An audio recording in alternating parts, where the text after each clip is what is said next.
দর্শক, আপনাদেরকে সরাসরি যুক্ত করেছি সিএমএম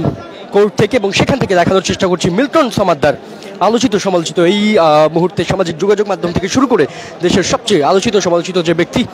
তিনি হচ্ছেন মিল্টন সমাদ্দার এবং তাকে এই মুহূর্তে ইজলাসে তোলা হচ্ছে। দুপুর 1:20-এর দিকে কিন্তু তাকে এই চিফ জুডিশিয়াল ম্যাজিস্ট্রেট মেট্রোপলিটন যে সিএমএম কোর্ট রয়েছে সেখানে কিন্তু তাকে হাজির করা হয় এবং এখন তাকে ইজলাসে কিন্তু তোলা হচ্ছে। দেখতে পাচ্ছেন আপনারা ইজলাসে তোলার কার্যক্রম কিন্তু চলছে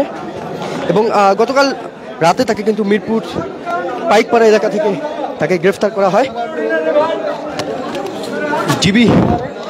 ঢাকা মেট্রোপলিটন পুলিশ ডিবি তাকে কিন্তু গ্রেফতার করে কাল রাতে এবং গ্রেফতারের পর তাকে কিন্তু ডিবি কার্যালয়ে নিয়ে আসা হয় এবং এরপরে তার বিরুদ্ধে কিন্তু 3টি মামলা করা হয় ডিবির পক্ষ থেকে এবং সেখানে ডিবির পক্ষ থেকে কিন্তু তার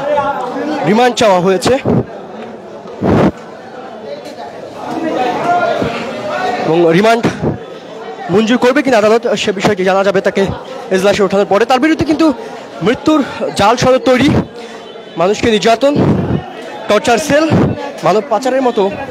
বিভিন্ন ধরনের অভিযোগ তার বিরুদ্ধে রয়েছে এবং সেই অভিযোগের ভিত্তিতে দীর্ঘদিন যাবৎ তিনি এই কাজটি করে আসছিলেন এবং সেটি কিন্তু বিভিন্ন গণমাধ্যমে সম্প্রতি উঠে আসার পরেই তার বিরুদ্ধে কিন্তু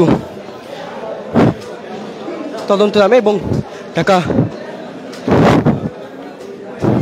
মেট্রোপলিটন পুলিশ গোয়েন্দা বিভাগ ডিবি